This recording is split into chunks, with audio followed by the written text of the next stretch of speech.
اور اس کے عمومی ورود کو بیان کیا ہے کہ سب کو موت آنی ہے، سب نے مرنا ہے، مگر یہ نہیں فرمایا کل نفس تموت، فرمایا کل نفس ذائقۃ الموت، ہر جاندار نے موت چکھنی ہے، ہر جاندار نے موت چکھنی ہے۔ اور اس کو جب ترجمہ کیا جاتا ہے تو یہ بھی کہہ دیتے ہیں کہ ہر جاندار نے موت کا مزہ چکھنا ہے، موت کا ذائقہ چکھنا ہے۔ تو موت ایک ذائقہ بن کے آتی ہے، اور آپ جانتے ہیں کہ ذائقہ کڑوا بھی ہوتا ہے، میٹھا بھی ہوتا ہے، کڑوا بھی ہوتا ہے، میٹھا بھی ہوتا ہے۔ دن میں کئی بار ہم ذائقے چکھتے ہیں، کئی ذائقے چکھتے ہیں۔ تو اللہ رب العزت نے فرمایا کہ موت ذائقہ ہے، اور آپ جانتے ہیں کہ ذائقہ پائیدار نہیں ہوتا، تھوڑی دیر کے لیے ملتا ہے پھر ختم ہو جاتا ہے، کیونکہ ٹیسٹ بڈز جو ہے نا وہ زبان کے ارد گرد ہیں۔ میٹھا کھائیں تب بھی زبان تک ہے، گلے سے اترا تو کوئی خبر نہیں، اور کڑوا کھائیں تب بھی زبان تک ہے، گلے سے اترا تو کوئی خبر نہیں۔ تو جو ذائقہ ہے وہ عارضی شے ہے۔ اللہ رب العزت نے فرمایا کہ ہر شخص نے موت کا ذائقہ چکھنا ہے، چکھنی ہے موت۔ کیا مطلب؟ یہ موت کوئی دائمی شے نہیں ہے، چکھنا ہے اور ختم نہیں ہونا۔ اس کو میں ایک مثال سے سمجھاتا ہوں۔ یہ فقہ کا مسئلہ ہے، شریعت کا مسئلہ ہے کہ اگر کسی عورت کا خاوند ظالم ہو، جابر ہو، اور رمضان شریف اور عورت نے روزہ رکھا، خاوند کا بھی روزہ، اور وہ اس کے لیے افطاری کا سامان تیار کر رہی ہے، سالن تیار کر رہی ہے، اور اسے یہ ڈر ہے کہ اگر نمک مرچ تیز ہو گئی تو میرا خاوند مجھے سزا دے گا۔ تو شریعت اجازت دیتی ہے کہ سزا سے بچنے کے لیے روزے کی حالت میں وہ عورت اس سالن کا ذائقہ چکھ سکتی ہے، اس کا شوربہ ایک قطرہ زبان پہ ڈال کر پھر تھوک دے، بھائی ذائقہ زبان سے ہی پتہ چلتا ہے نا کیا ہے، تو وہ ذائقہ چکھ سکتی ہے۔ تو شریعت نے بتایا کہ ذائقہ چکھنا اس کا روزہ ختم نہیں کرے گا۔ سمجھ رہے نا بات؟ یہ شریعت کا مسئلہ ہے کہ سالن کا ذائقہ عورت کا روزہ ختم نہیں کرتا۔ اللہ رب العزت نے فرمایا ہر شخص نے موت کا ذائقہ چکھنا ہے، تو یہ بتا دیا کہ موت مٹانے نہیں آتی۔ جس طرح سالن کا ذائقہ عورت کا روزہ ختم نہیں کرتا، اسی طرح موت کا ذائقہ ولی کی زندگی ختم نہیں کرتا۔ ایک عارضی شے ہے جس کو ہم موت کہتے ہیں۔ یہ توجہ طلب بات۔ علامہ اقبال تو اس سے بھی آگے نکلے۔ اقبال کہتے ہیں death does not exist, it is life that is the predominant reality, not death۔ Iqbal کہتا ہے لوگوں موت کا کوئی وجود ہی نہیں ہے، وہ کہتا ہے موت کا کوئی وجود نہیں، قبر کے باہر بھی زندگی ہے، قبر کے اندر بھی زندگی ہے،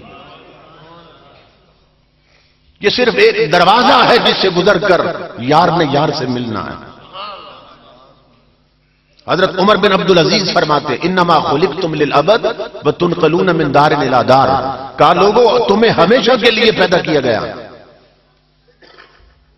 تمہیں ہمیشہ کے لیے بنایا گیا، یہ مت سمجھو کہ تم نے مٹ جانا ہے، اب مٹنے کے لیے نہیں بنائے گئے، ہمیشہ کے لیے تمہیں بنایا گیا۔ اب ہونا کیا ہے؟ صرف تم نے مکان بدلنا ہے، ٹرانسفر کرنی ہے۔ تنقلون من دار الى دار، صرف گھر بدلنا، ایک گھر سے دوسرے گھر جانا ہے۔ وہ ہمارے گھر ہیں جنہیں ہم قبریں کہتے ہیں۔ حضرت جنید بغدادی بیٹھے تھے کہ ایک غافل جوان آیا، سمجھ گئے دلوں کے جاسوس ہوتے ہیں، اس نے پوچھا، پتہ پوچھا کہ حضرت آبادی کس طرف؟ آپ کہیں بیٹھے تھے، بابا جی آبادی کس طرف؟ آپ نے اس کے چہرے کی طرف دیکھا، فرمایا بیٹا یہاں سے تھوڑا آگے جاؤ گے نا تو آبادی آ جائے گی۔ وہ آگے گیا تو آگے قبرستان تھا۔ وہ غصے سے پلٹا پیچھے، کہنے لگا آپ کی سفید داڑھی، آپ کو شرم نہیں آتی؟ میں نے آپ سے آبادی کا پتہ پوچھا تھا، آپ نے قبرستان بھیج دیا۔ آپ ہنس پڑے، فرمایا بیٹا آبادی کسے کہتے ہیں؟ تم بتاؤ نا آبادی کسے کہتے ہیں؟ اس نے کہا آپ بتائیں کس کو کہتے ہیں؟ فرمایا آبادی اسی کو کہتے ہیں نا جہاں کے رہنے والے پھر کہیں نہ جائیں. آبادی اسی کو کہتے ہیں نا جہاں کے رہنے والے پھر کہیں نہ جائیں. فرمایا نادان جنہیں تو آبادی سمجھا، ان کوٹھیوں میں کل کوئی اور رہتا تھا، آج کوئی اور رہتا ہے، پرسوں کوئی اور بس جائے. یہ آبادیاں نہیں، یہ مسافر خانے ہیں. یہ جو قبریں جنہیں ہم سمجھتے ہیں یہ اصل آبادیاں ہیں جہاں کے رہنے والے پھر کہیں نہیں جاتے. اس لیے کسی فقیر نے کہا کہ ہماری نادانی ہے کہ نقلی گھر کو گھر کہیں. یہ ہم نادان ہیں کہ نقلی گھر کو گھر کہیں اور اصلی گھر کو گور.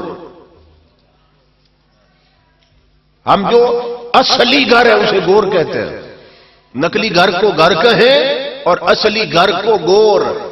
وہ تو اپنے گھر گئے اور لوگ مچائیں شور.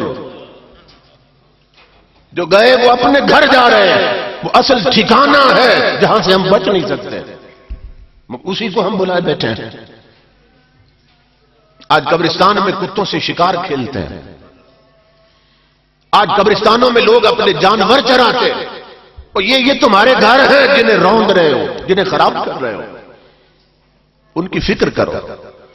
حضرت بتایو ایک بزرگ تھے، گھر میں چوری ہو گئی، قبرستان میں جا کے بیٹھ گئے. چور ہر شے لے گئے، یہ قبرستان میں بیٹھ گئے. لوگ پہنچے، افسوس کے لیے آپ کے گھر میں چوری ہو گئی. اور جو بھی جائے نا وہ کہے بتایو جاؤ پولیس کو رپورٹ کراؤ، ایف آئی آر درج کراؤ، تمہاری چوری ہو گئی اور تم یہاں قبرستان میں بیٹھے ہو. چوروں کو تلاش کرو بتایو. ہنس پڑے. فرمایا دوستو میں کہاں کہاں ڈھونڈتا پھروں، میں چوروں کو کہاں کہاں تلاش کرتا پھروں. میں وہاں آ بیٹھا ہوں جہاں ایک دن ضرور آئیں گے. ولیوں کی یہ باتیں ہوتی. کہا میں اس جگہ آ بیٹھا ہوں. پولیس سے بچ سکتے ہیں چور، عدالت سے بچ سکتے ہیں، بندوں سے بچ سکتے ہیں، مگر یہاں سے بچ نہیں سکتے. قبرستان میں آیا ہوں جہاں ایک دن چور ضرور آئیں گے. تو ہم سب چور ہیں الا ماشاء اللہ. ہم بھی چور ہیں. کوئی نماز کا چور، کوئی زکات کا چور، کوئی سچ بولنے کا چور، جھوٹ بولتے ہیں، کوئی حرام خوری کا چور. ہم بھی چور ہیں اور اس منزل کو بھول بیٹھے ہیں جہاں ہم نے ضرور جانا ہے. موت تحفہ بھی ہے اور موت عذاب بھی. امام الانبیاء نے فرمایا تحفۃ المؤمن الموت. مومن کو اللہ پاک موت تحفے میں دیتا ہے. یہ حدیث رسول. مومن کو موت اللہ رب العزت گفٹ کے طور پہ دیتا ہے، تحفے کے طور پہ. بڑی عجیب بات. امام الانبیاء نے فرمایا تہادو تہابو. فرمایا لوگوں ایک دوسرے کو تحفے دیا کرو، محبت ہوتی ہے، محبت بڑھتی ہے تحفے دینے سے. اور یہی وجہ ہے کہ تحفہ دینا سنت. کہ حضور نے فرمایا تحفے دو تو محبت اور بڑھ جائے گی. بھئی حیرت کی بات ہے، بندہ بندے کو تحفہ دے تو محبت اور پکی ہو جائے، اور رب اپنے ولی کو تحفہ دے اور وہ مٹ جائے. یہ بات عقل میں آتی. آقا نے فرمایا موت تحفہ ہے جو رب اپنے بندے کو دیتا، اور رب تحفہ دے اور وہ مٹ جائے. اس کا مطلب ہے موت مٹانے نہیں آتی اور بلند کرنے آتی ہے. موت مٹنے کا نام نہیں. الموت جسر یوصل الحبیب الی الحبیب. موت ایک پل ہے جو یار کو یار سے ملا دیتی. حدیث رسول. موت مٹانے نہیں آتی اور بلند کر دیتی. بھئی توجہ طلب بات ہے. ایک بندہ اگر مٹ گیا ہے اسے غسل کیوں دے رہے ہو؟ مر کے مٹ گیا اور ختم ہو گیا معاملہ. تو بعض علاقوں میں زندہ لوگ پانی کے لیے ترستے ہیں. اتنی پانی کی قلت، تو پانی کیوں ضائع کرتے اگر وہ مٹ گیا؟ مگر غسل دیتے ہیں کہ نہیں دیتے؟ ہر جگہ شریعت کا حکم ہے. اور یہاں زندہ لوگوں کی غریب بیٹیاں سروں پہ دوپٹے تک نہیں، ننگے جسم پھر رہی ہیں، ننگے سر ہیں. اگر مرنے والا مٹ گیا ہے 22 گز لٹھے کا کفن اس پہ کیوں ضائع کر رہے ہو؟ کسی زندہ کو دے دو. مگر دیتے ہیں کہ نہیں دیتے؟ یہاں زندہ غریب لوگ خوشبو کے لیے ترستے ہیں، خوشبو نہیں ہے. اور حکم ہے کہ میت کو خوشبو لگاؤ. اگر مٹ گیا ہے مرنے والا خوشبو کیوں لگا رہے ہو؟